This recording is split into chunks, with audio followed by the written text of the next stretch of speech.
Binfast Min Can.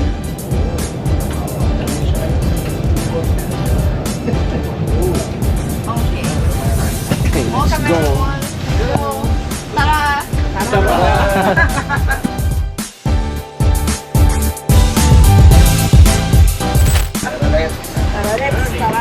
Where did you learn that? Just this morning, from you. Means let's go. Yes.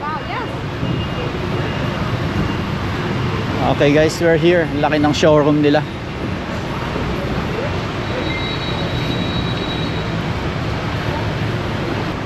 Ang cute. Boom. Uy, I like the red one.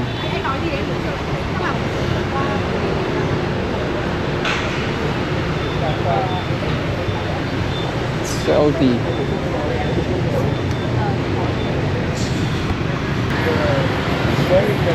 So andito tayo ngayon sa showroom ng mismong Binfast sa mga motorcycle. Hanggang doon sa loob, hindi pa tayo pumapasok. So dito lang muna tayo sa loob.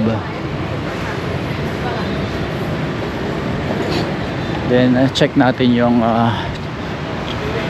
battery. So charging station, removable yung battery, sasalpak mo na lang siya doon. Then may control panel doon, LCD. So pwede mo siyang iset doon. Makikita mo kung ilan percent na yung nasa taas. 42, 69, 14, 78. So tatlong 6 slot, 3, 6, 9, 12. So bali 12 siya dyan. Ayan. So yan yung battery niya mismo. Ito yung battery ng scooter.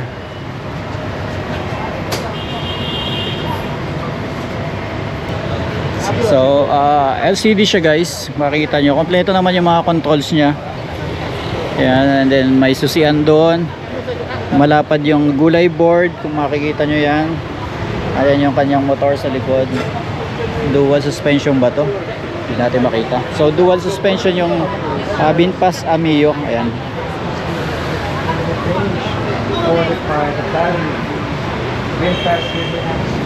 So dual suspension sa likod guys. Ayan kung nakikita nyo. Ang pangalan tong isa ay Feliz. Feliz. Okay.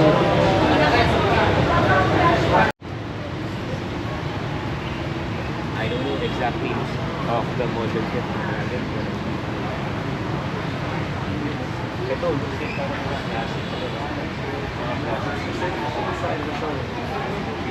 So pasok tayo sa loob, pwede na.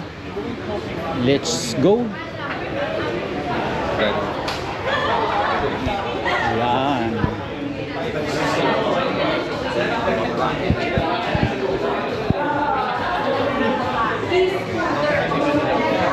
So ito yung pinakang mismong showroom. Yan. So may mga iba pang design na nandito sa loob. ano yan? Isang pang reels, isang pang Grabe YouTube. naman, sipag mo po. Sipag talaga kasi pang vlog ito tsaka pang lifestyle on wheels. So check natin yung ibang mga motor nila dito, yung mga unit. Dito may different color pa din. So eto guys yung mga dadalhin sa Philippines. Makikita natin yan soon sa Philippines.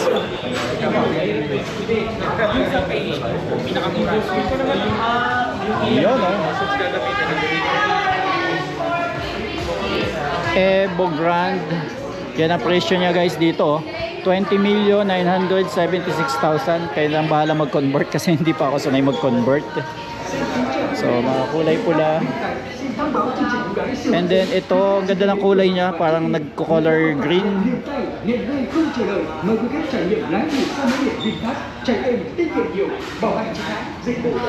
And then ito yung likuran niya guys, oh, ang ganda, di ba? Classic yung likuran niya.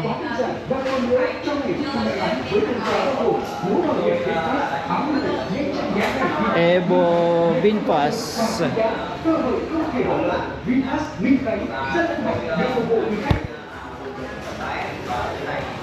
Uy. Meron pala dun. May question and answer pala dun.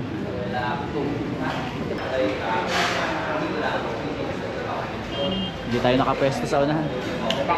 Ayan, boss Reed. Relax na relax. Wala ka ng mic, no? Wala. Medyo mode na lang eh. Relaxan ko na lang yung boses ko. Meron naman siyang ganun, no? Tapos dinidikit ko ng konti pag nakaganyan Oo, ako. kasi dalawa siya. Mas mahina dito eh. Mas malakas sa harapan. Oo, mas importante yun. Importante dinig ka.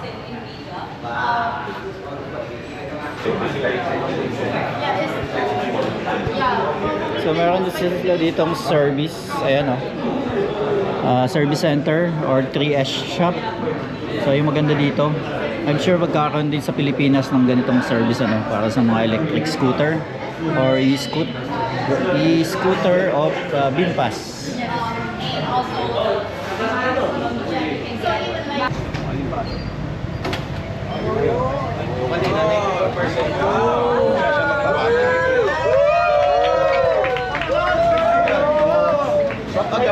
Swap agad, tapos yun, lalagay na yung kanyang battery.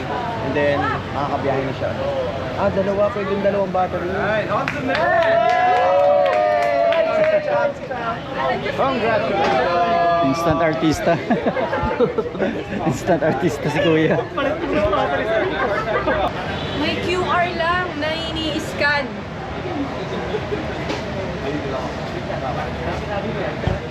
Feeling ko hindi niya maintindihan kasi Tagalog yung nilagay natin.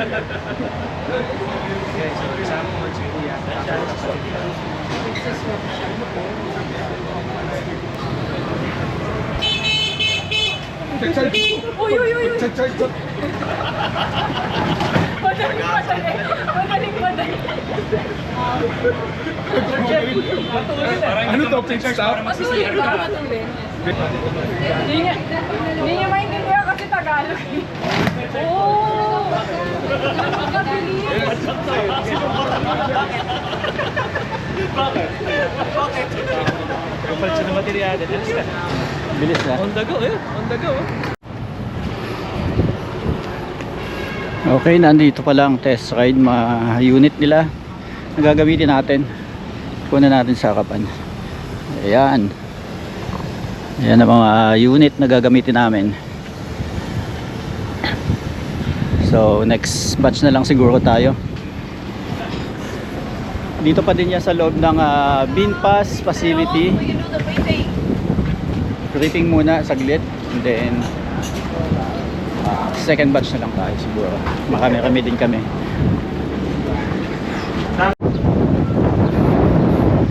So actually pwede mong ipasok dito yung motor. Medyo mababasa lang tayo kapag dumaan tayo dyan. Ayan si Sir Gilbert. Taas mo pa Sir Gilbert. Isa pa. Ayan oh. Malalim yan ha.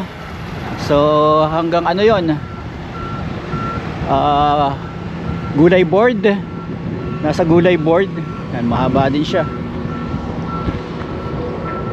So tayo bahala na mamaya. Tanggal tayong sapatos, pwede din.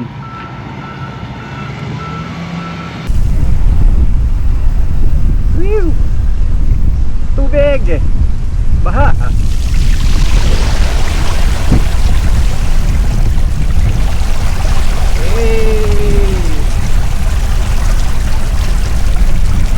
So hanggang ano siya oh, maalon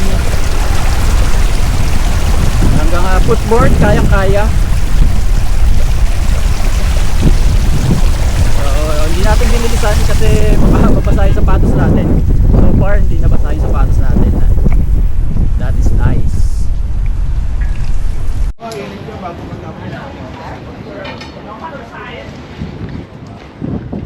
The group photo first, while everyone is like still fresh. Right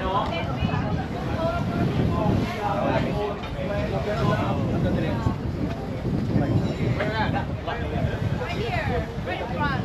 So we can get any. Okay guys, ito yung Binpass Feliz 2. Ayan. So isa sa mga test ride natin to.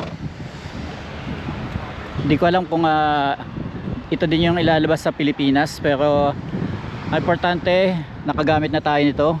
nag-enjoy ako. Medyo madumi lang guys kasi ito ay test ride unit. So ito yung kulay red and then combination ng black and LED na lahat. Syempre ang mga ilaw niyan, headlight, mayroon ditong logo ng letter B as VinFast. So disc brake din siya guys. Ito, ayan, single piston disc brake. Syempre signal left and right. And then malapad yung footboard niya, ayan, na malapad. May susi pa rin naman. So press mo lang yung preno para sure na hindi tumakbo bigla. Naka-off siya ngayon. So sa kanyang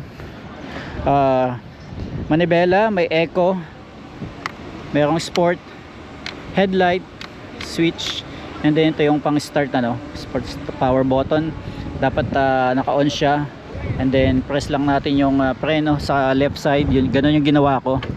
And then mayroong headlight, high beam, low beam, signal left and right, and then yung busina na ito. So double na siya, double suspension, dalawa, dual shock. Ayan. So ito yung motor niya. May battery kaya to. Buksan natin guys kung may battery. Check natin. Ayun. So na-open siya. Ayan, dalawa pala lalagyan ng battery. Yan yun ang maganda dito. Unfortunately walang battery ngayon to. Nilipat dun sa ibang demo bike. Ayan yung nalagyan niya. Ang laki, dalawa. Yan lang naman nagpapabigat dito guys. So yung compartment niya, diretso lagyan ng battery. Ito lang talaga mapapaglagyan mo dyan.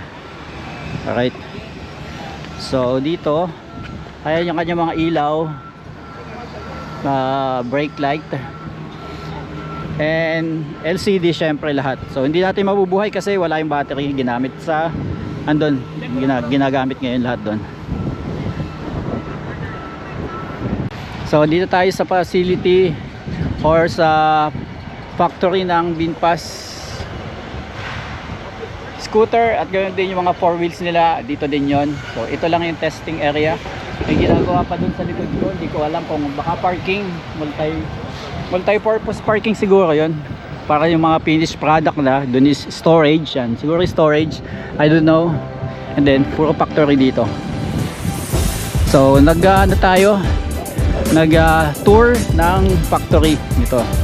Alright, thank you for watching, bye.